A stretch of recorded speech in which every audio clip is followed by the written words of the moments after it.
নতুন একটা নেশা হয়েছে ওয়েব সিরিজ দেখা। আর তার আগে তো ছিল নাটক শোনা, গান শোনা। আর গান আগে আমার সকালবেলা ঘুম ভাঙতো গান শুনেই, বাবা রেয়াজ করতো, সেই গান শুনেই ঘুমটা ভাঙতো। আর ইদানিং ভীষণ পরিমাণে ওয়েব সিরিজ দেখার নেশা হয়েছে। ওই জন্য কালকে রাতে আর বাসন মাজিনি, খাওয়া দাওয়ার যে বাসন ছিল সেটাই সব রেখে দিয়েছিলাম, ওয়েব সিরিজটা দেখছিলাম। আর বেশ ভালোই লাগছে, আর নিজের মনটাও একটু চেঞ্জ হয়। আর এখানে বিছনা তুলে নিয়েছি দেখো, আর পরিপাটি করে সমস্ত কাজগুলো সব করে নিয়েছি, সেটাই তোমাদের সঙ্গে দেখাচ্ছি। আর এর আগে আমি বাসন মেজে হোম থিয়েটারে একটু গান ছেড়ে গান শুনছিলাম। এই যে দেখো হোম থিয়েটারটা চলছে এখনও, যেহেতু আমার একটাই ফোনটা বন্ধ রেখে, গানটা বন্ধ রেখে আমি এই যে তোমাদের সামনে একটু ভিডিও করছি। চলো, সমস্ত কাজ হয়ে গেছে।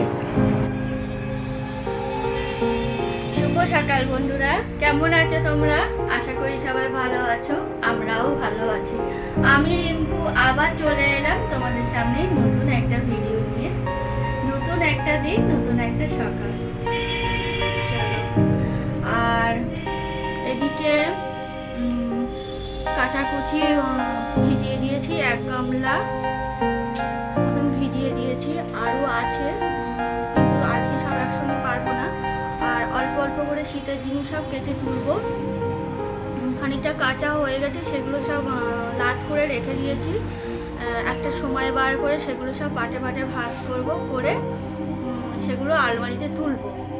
আর আজকে কম্বলের খুলে সেটা কাচবো কি না বুঝতে পারছি না, কেন আগে এইগুলো কাচবো, তারপরে ওইগুলো করবো। আর আগে রান্নাটা করব, তারপরে কাচাকুচিগুলো করবো। আর চলো, আজকে সিম্পল রান্না করব। আজকে একটু ডাল বানাবো, মটর ডাল। তাই জন্য এই যে প্রেসার কুকারে দিয়ে দিলাম, ধুয়ে ওর মধ্যে একটু লঙ্কা কেটে দিয়েছি, লঙ্কা চিড়ে দিয়েছি, দিয়ে এই যে সিদ্ধ বসিয়ে দিলাম।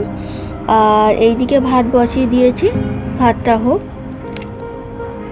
আর এইখানে দেখো আলু আর ফুলকপি কেটে নিয়েছি, আলু ফুলকপি ভাজা করব। আর ওদিকে তো দেখলে ডাল সিদ্ধ বসিয়ে দিয়েছি, আর ভাতও হচ্ছে। চলো, এদিকে ফুলকপি আলু ভাজা করব, তার জন্য কড়াইতে তেল গরম হয়ে গেছে। এতে আমি জিরে ফোড়ন দিলাম, আর গোটা জিরে ফোড়ন দিলাম, আর একটু কাঁচা লঙ্কা ফোড়ন দিলাম। আর এখানে আলু আর ফুলকপিটা কেটে ধুয়ে আগেই রেখে দিয়েছিলাম, সেটাকে দিলাম।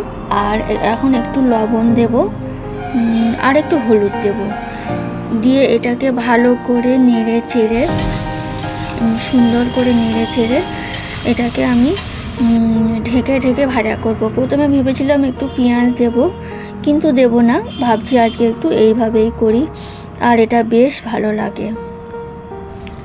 এদিকে ডাল সিদ্ধ হয়ে গেছে, ডালটা ফোড়ন দেব, শুকনো লঙ্কা, গোটা জিরে, আর একটু তেজপাতা ফোড়ন দিলাম।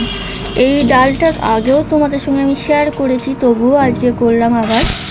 এই যে দেখো, ফোড়নটা একটু ফোড়ন করে নিয়ে তারপরে সিদ্ধ ডালটা দিয়ে দিলাম।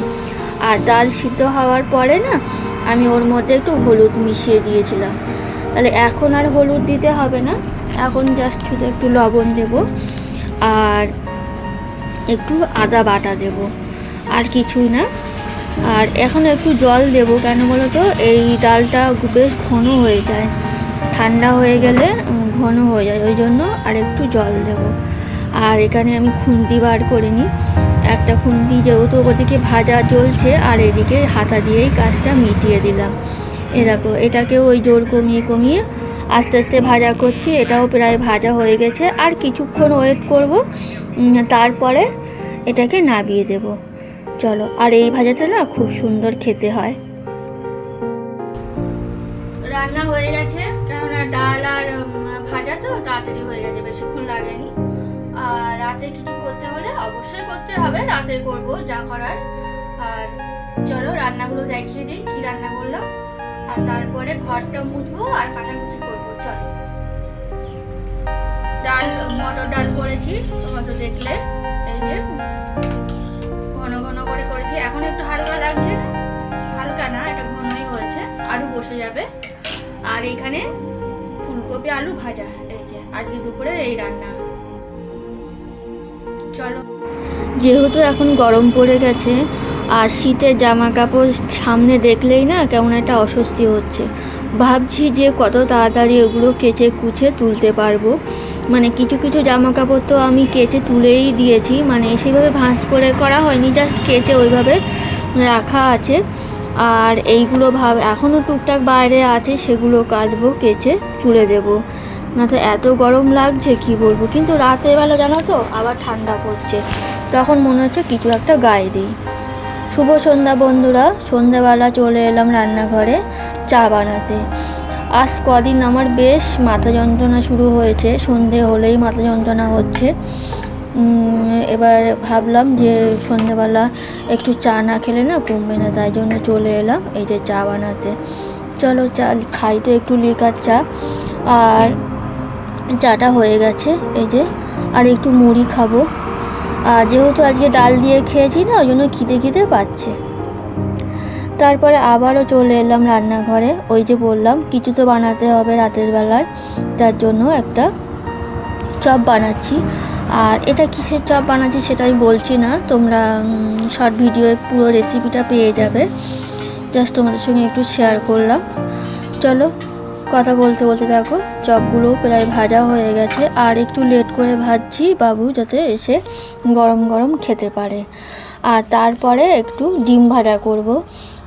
ডিম তো আমাদের মাস্ট, ডিম না হলে একটা দিনও আমার কাটে না, সেটাই ভাজা চলছে। চলো ভিডিওটা আর বড় করব না, কেমন লাগছে বলবে কমেন্ট করে। আর যদি ভালো লাগে তাহলে লাইক শেয়ার কমেন্ট করো। টাটা।